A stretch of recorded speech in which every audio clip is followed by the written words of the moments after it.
ஆசிரியர் Anthony Thomas எழுதி பேராசிரியர் அருள்ராஜ் அவர்கள் தமிழாக்கம் செய்த நாம் ஜெபிக்கும்போது என்ற புத்தகத்திலிருந்து வாசிப்பவர் ருபீனா ராஜ்குமார். கடவுளின் ஆவியாரின் பிரசன்னத்தை உணர்தல். உங்களின் தனி ஜெபமானது வாழும் கடவுளின் தூய ஆவியானவர் உங்களுக்குள்ளே இருப்பதை உணரச் செய்யும். ஒவ்வொரு நாளும் ஒரு நம்பிக்கையாளர் ஜெபிக்கும் வேளையில் நடக்கிற ஒரு அற்புதமான காரியம் என்னவென்றால், அவருக்குள்ளே வசிக்கிற தூய ஆவியாரின் இருப்பை உணர ஆரம்பிப்பதாகும். நீங்கள் கடவுளுடைய கோவில் என்றும் கடவுளின் தூய ஆவியார் உங்களில் குடியிருக்கிறார் என்றும் உங்களுக்கு தெரியாதா? 1 கொரிந்தியர் 3ஆம் அதிகாரத்தில் 16வது வசனம். நீங்கள் தொடர்ந்து ஜெபிக்கும்போது உங்களுக்குள் இருக்கிற தூய ஆவியாருடனான உங்கள் உறவு வளர்வதை காண்பீர்கள். அவருடன் உங்கள் நட்புறவு வளர்வதை காண்பீர்கள். நீங்கள் பேச அவர் கேட்பார், அவர் பேச நீங்கள் கேட்பீர்கள். உங்கள் உணர்வுகளை பகிர்ந்து கொள்வதில் வளர்வீர்கள்.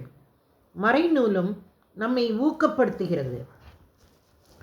ஆண்டவர் இயேசு கிறிஸ்துவின் அருளும் கடவுளின் அன்பும் தூய ஆவியாரின் நட்புறவும் உங்கள் அனைவரோடும் இருப்பதாக. 2 கொரிந்தியர் 13வது அதிகாரத்தில் 13வது வசனம்.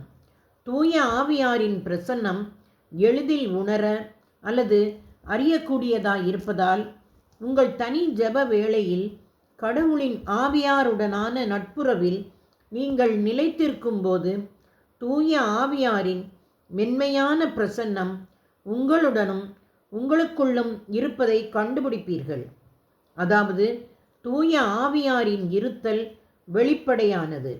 அது உங்கள் உடல் அவயங்களில் உணர்ந்து அனுபவிக்கக்கூடியது. நீங்கள் தூய ஆவியாருடன் கூட்டாளியாக இருப்பதற்கான ஒரு திறவுகோல் உங்கள் தனி ஜெபமாகும். தூய ஆவியாருடனான உங்கள் உறவு நிலை பெற்றுவிட்டால் உங்கள் தனி ஜெப வேளையை நீங்கள் எதற்கும் விட்டு கொடுக்க மாட்டீர்கள். நீங்கள் அடிக்கடி தனியாக ஜெபிக்கும்போது அந்த ஜெப நேரம் புத்துயிர் பெறுகிற நேரமாக இருக்கும், ஆற்றல் பெறுகிற நேரமாக இருக்கும். தொடர்வோமா நண்பர்களே?